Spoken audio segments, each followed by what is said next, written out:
কার কোরবানি কবুল হবে আর কারটা কবুল হবে না।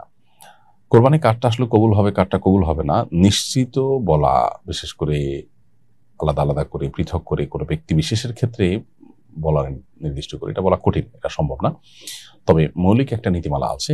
আল্লাহ তাআলা কোরআনে কারিমে বলেছেন, ইন্নামা ইয়াতাকাব্বালুল্লাহু মিনাল মুত্তাকিন। আদম আলাইহিস সালামের দুই ছেলে হাবিল এবং কাবিল, তারা আল্লাহ সন্তুষ্টির উদ্দেশ্যে সাদাকা পেশ করেছিল। আল্লাহ বলেছেন যে তারা যখন কোরবান পেশ করেছে, ইয তাকাররাবা কুরবানান ফাতাকুব্বিলা মিন আহাদিহিমা ওয়া লাম ইতাকাব্বাল মিনাল আখার।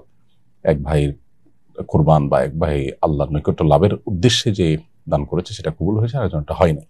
তো কারটা হয়েছে কারটা হয়নি তার মূল ভিত্তি কি? আল্লাহ বলেছেন, ইন্নামা ইয়াতাকাব্বালুল্লাহু মিনাল মুত্তাকিন, নিশ্চয়ই আল্লাহ তাআলা মুত্তাকিদেরটাই কবুল করেন। এজন্য কোরবানি করার ক্ষেত্রে যাদের অন্তরে তাকওয়া আছে তাদেরটা আল্লাহ তাআলা কবুল করবেন। আল্লাহ তাআলা বলেছেন, লা ইয়ানালুল্লাহু লুহুমুহা ওয়ালা দিমাউহা ওয়ালাকিন ইয়ানালুহু তাকওয়া মিনকুম।